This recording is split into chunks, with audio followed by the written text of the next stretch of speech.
सही बच्चों को नमस्कार। हम बात कर रहे हैं सिंगेज कोऑर्डिनेट की, हम बात कर रहे हैं 11th आर.डी. शर्मा की, हम बात कर रहे हैं एनसीईआरटी की, हम बात कर रहे हैं मैथमेटिक्स की, हम बात कर रहे हैं कोनिक सेक्शन की। आज का टॉपिक है conic section as locus of a point. Heading देख करके बड़ा चौंक गए होंगे आप। देखिए, लोकस का मतलब होता है path adopted by any particle. जैसे मान लिया आपने घर से कॉलेज के लिए निकले, तो आप घर से निकले और दोस्त के यहाँ गए, इधर गए उधर गए, कैफ़े में गए, फिर वहाँ पिक्चर देखने गए, फिर उधर गए, फिर उधर गए, फिर स्कूल गए, फिर स्कूल से फिर उधर गए, फिर घर गए। तो जिन जिन रास्तों से आप गए, अगर उन रास्तों पे एक लाइन खींचते चले जाओ तो that is the path adopted by you, that is locus of you. Your locus है, वो आपका लोकस है। ठीक है, तो हम यहाँ करेंगे ये कि एक पॉइंट होगा, वो अलग अलग तरीके से मूव कर रहा होगा, कुछ कंडीशंस को फॉलो कर रहा होगा, और उन कंडीशंस के आधार पे एक इक्वेशन बनेगा, जो शेप बनेगा उसका एक नाम हम देंगे। ठीक है, तो कैसे उस पॉइंट को मूव करेंगे, लोकस कैसे निकालेंगे, ज़रा देखने की कोशिश करिएगा। हम यहाँ पर एक फिक्स पॉइंट लेंगे, इसका नाम दे देंगे एस। एस दे दो, एफ दे दो, आपकी मर्जी। हम फिलहाल एस दे दें। एक फिक्स पॉइंट हम लेंगे एस, यानी एस एक फिक्स पॉइंट लेंगे जिसका नाम हम कहेंगे ये फोकस है। ठीक है, एक फिक्स पॉइंट लेंगे, एक फिक्स लाइन लेंगे, हम एक फिक्स्ड लाइन लेंगे। मैं उस लाइन का नाम देता हूं LX plus MY plus N बराबर 0। कोई भी लाइन हो सकती है। स्ट्रेट लाइन का इक्वेशन आप जानते हैं कि x और y में डिग्री 1 होती है। सी इक्वेशन मैंने दे दिया। इस इक्वेशन का नाम देंगे हम डायरेक्ट्रिक्स। डायरेक्ट्रिक्स इसको कहते हैं फोकस, यानी इसको हिंदी में ना भी कहते हैं। डायरेक्ट्रिक्स को हम नियता कहते हैं। थोड़ा सा हिंदी टच दे देते हैं, क्योंकि जो बहुत प्योर हिंदी वाले हैं बहुत प्योर इंग्लिश वर्ड को पकड़ नहीं पाते। अब होगा क्या, ये आपकी हो गई डायरेक्ट्रिक्स। ठीक, ये डायरेक्ट्रिक्स हो गई। इस लाइन का नाम मैंने L दे दिया, इस लाइन का हमने नाम दे दिया। L ना दो, L नाम दिया हुआ है, इसका नाम दे दिया हमने PQ। हमने एक लाइन दे दिया है, इस लाइन का नाम दे दिया हमने PQ। ठीक है, अब जरा देखिएगा, हम एक पॉइंट को मूव कराने जा रहे हैं। लाइन का नाम MM डैश दे दो, फिर P भी हमें एक दिक्कत करेगा। हम एक्चुअली अब आप कहेंगे क्या दिक्कत है भाई, PQ दे दो ना। एक्चुअली में जैसे होता ना, किसी कुत्ते का नाम टॉमी रखा जाता है, अब घर में किसी का नाम टॉमी रख दो तो एक होता ना कि नहीं, लाइन इज नॉट कुत्ता, मतलब मैं एक कुछ नाम टर्मिनोलॉजी होती है, नाम यही रखा जाता है, इसलिए मैं MM डैश लिख रख रहा हूँ, सुने ध्यान से। अब यहाँ पर एक पॉइंट P आने वाला है, X, Y। अब ये P मूव करेगा, P घूमेगा, P के लोकस को पकड़ने की कोशिश करेंगे। अब P कैसे मूव करेगा, कैसे करेगा, ये कंडीशन डिपेंड करती है। तो उसके लिए हम पहले P से S की दूरी लेंगे और P से इस लाइन की दूरी लेंगे। ठीक, इस लाइन को मैं PN मान लेता हूँ। ठीक, तो P से S की दूरी लेंगे और P से P कहीं भी हो सकता है, P यहाँ भी आएगा, यहाँ भी आएगा, यहाँ भी आएगा, यहाँ भी आएगा, यहाँ भी आएगा। ठीक, तो PS दूरी निकालेंगे और PN दूरी निकालेंगे और इसका रेशियो निकालेंगे। इस रेशियो का नाम देंगे स्मॉल e। इसको कहते हैं इसेंट्रिसिटी। इसेंट्रिसिटी इसको कहते हैं उत्केंद्रता, इसको कहा जाता है उत्केंद्रता। ठीक, अब ये जो दूरी का रेशियो है ना, ये डिसाइड करता है कि आपका जो डायग्राम है, जो फिगर कैसे बनेगा। तो पहला केस ये है, पहला केस कि अगर PS और PM का जो रेशियो है, जिसको कि आप E कह रहे हैं, अगर ये 1 के बराबर हो जाए, मतलब यानी हम ये भी कह सकते हैं कि PS बराबर PM हो जाए, मतलब ये पॉइंट इस तरह मूव करे कि हमेशा P से इसकी दूरी और P से S की दूरी सेम ही रहे। मतलब जैसे यहाँ पर आ जाए, मान लीजिए P यहाँ पर आ जाए, तो दूरी अब ये हो गई, ये दूरी ये हो गई, सेम रहे। यहाँ पर आ जाए, दूरी ये हो गई, दूरी ये हो गई, यहाँ पर आ जाए, दूरी ये हो गई, यहाँ से दूरी ये हो गई, यहाँ पे आ जाए, इसकी दूरी ये हो गई, इसकी दूरी ये हो गई। इन सभी पॉइंट्स को मिला दिया हमने ऐसे, तो ये शेप बन गया। तो ये पैराबोला बनता है। तो ये कंडीशन किसकी होती है, पैराबोला की होती है, पैराबोला की होती है। समझ में आ गई बात। अगर ये रेशियो जो कि E है अगर 1 के बराबर हो जाए तो ये पैराबोला बनता है, ये पैराबोला का शेप होता है। ठीक है, ये याद रखना पड़ेगा आपको। अच्छा, दूसरी बात, अगर ये रेशियो, मैं इसको रब कर रहा हूँ, ये याद रखिएगा, अभी हम कुछ और लिखने जा रहे हैं। अगर ये जो रेशियो है, सेकंड केस ये है कि जो रेशियो है ना पी एस और पी एम, अगर जिसको ई कह रहे हो, अगर ये लेस देन 1 हो हमेशा, क्या मैं कह सकता हूँ लेस देन 1 का मतलब होता है P S is less than P M. P M ना कहो पी एन कहो, क्योंकि यहाँ एन हमने लिखा है, यहाँ भी एन कह दो, पी एन। तो अगर ये लेस है यानी यूँ कह सकता हूँ कि पी से एस की दूरी हमेशा छोटी होनी चाहिए, ये कम हो ये दूरी ज़्यादा हो। तो ये कुछ शेप ऐसे बनने वाला है, ये ऐसे बनने वाला है, ठीक है, ये एलिप्स बनने वाला है। ये किसकी कंडीशन होती है? एलिप्स की कंडीशन होती है। उसका स्टैंडर्ड इक्वेशन क्या होता है उसके बारे में हम बाद में बात करेंगे, ठीक है। अब तीसरा केस ये है कि पी एस और पी एन का जो रेशियो है जिसको कि आप ई कहते हैं, ये अगर ग्रेटर देन 1 हो जाए, मतलब पी एस की वैल्यू हमेशा पी एन से बड़ी रहे, तो ये हाइपरबोला बनने वाला है, ये हाइपरबोला बनने वाला है। तो ये कंडीशंस यहाँ पर आने वाली है, ठीक है। अब हम एक स्टैंडर्ड इक्वेशन सेकेंड डिग्री का लिखेंगे और वो डिसाइड करेगी कि भाई ये बनने वाला क्या है, ठीक है। मतलब एक स्टैंडर्ड इक्वेशन लिखने जा रहे हैं, तो ये क्लियर होगा। याद रखिएगा कि पैराबोला में जो P S upon P N का जो रेशियो है जिसको कि ई कहते हैं, एसेंट्रिसिटी कहते हैं, ये 1 होती है। इलिप्स में ई की वैल्यू लेस देन 1 होती है, याद रखिएगा। और हाइपरबोला में ई की वैल्यू ग्रेटर देन 1 होती है, मतलब होती है, आपको याद रखना पड़ेगा। अब जरा एक बढ़िया सी बात देख लेते हैं, ठीक है। एक स्टैंडर्ड इक्वेशन लिखते हैं, standard equation of second degree.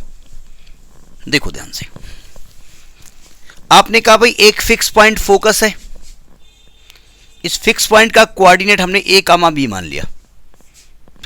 फिर आपने कहा एक स्टैंडर्ड एक इक्वेशन ऑफ लाइन है, L X plus M Y plus N बराबर 0। आपने कहा डायरेक्ट्रिक्स है।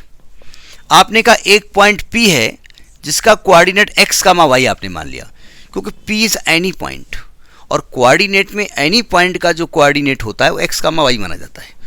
तो आप पहले पी से एस की दूरी निकालेंगे, तो P से S की दूरी जब निकालेंगे तो that is the distance between 2 point.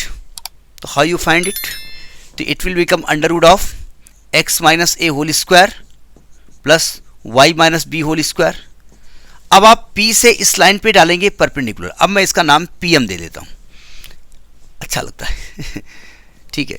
अब PM है perpendicular drawn from P on this line, और आपने किसी भी लाइन पर उसके एक्सटर्नल पॉइंट से खींचे गए परपेंडिकुलर की लेंथ निकालना सीखा है।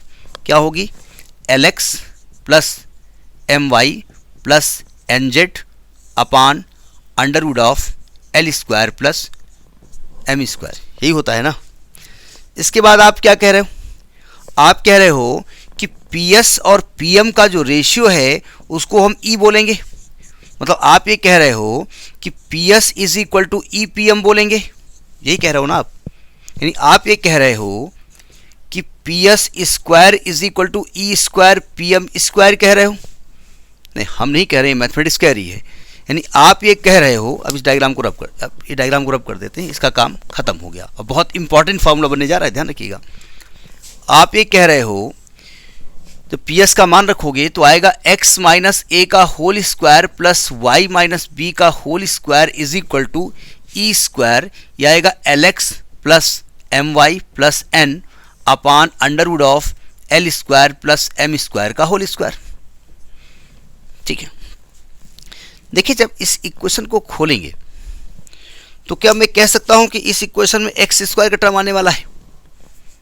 एक्स स्क्वायर आएगा, उसके साथ क्या आएगा बात की बात है। इसको जब खोलेंगे तो वाई स्क्वायर का टर्म आने वाला है, ठीक है। एक्स इंटू वाई का टर्म भी यहाँ आने वाला है, एक्स वाई भी आएगा। एक्स का टर्म भी आने वाला है, वाई का टर्म भी आने वाला है, और कांस्टेंट भी आने वाला है। यानी ये इक्वेशन कुछ ऐसे बनने वाली है, क्वाड्रेटिक इक्वेशन ऐसी बनने वाली है, ax square plus by square plus 2hxy plus 2gx plus 2fy plus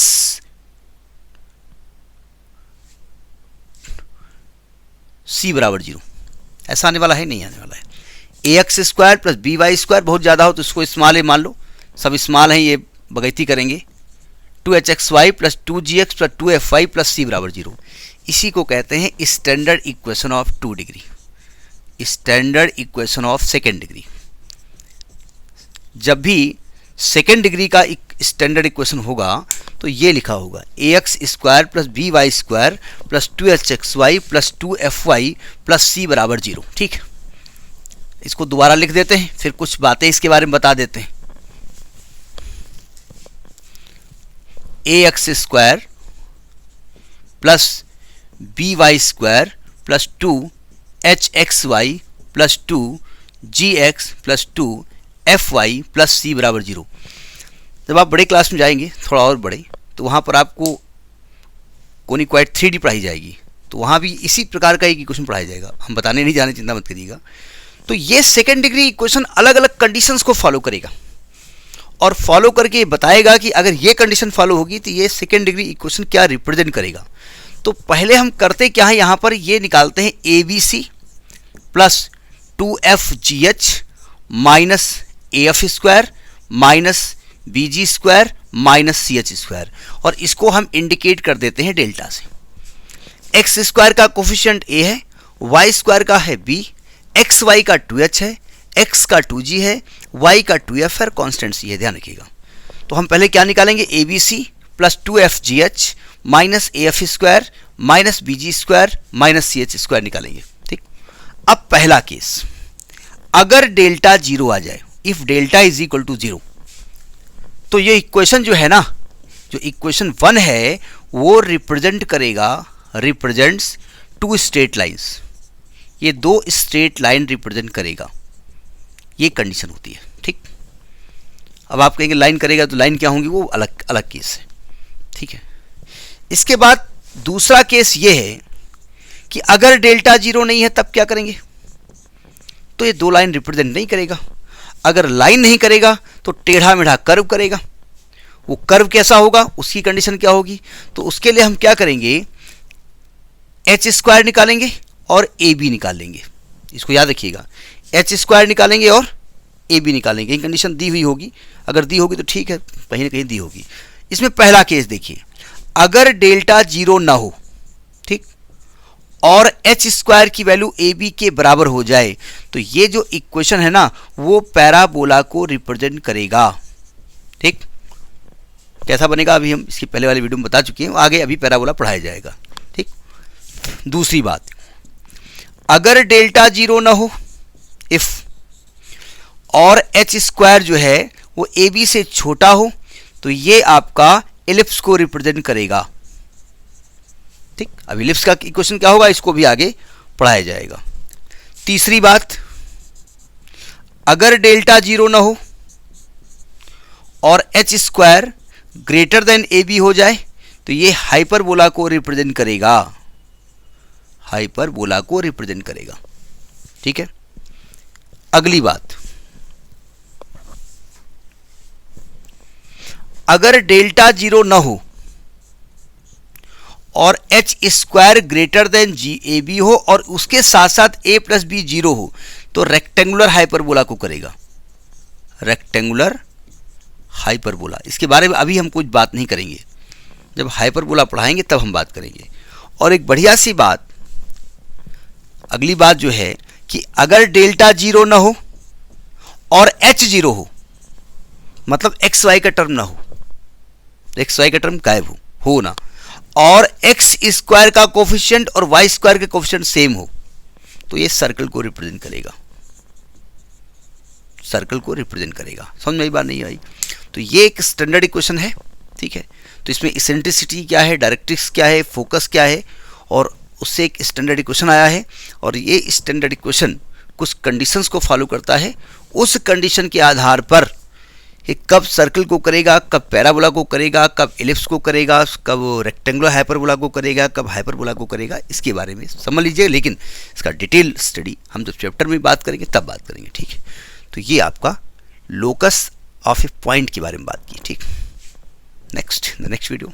नमस्कार।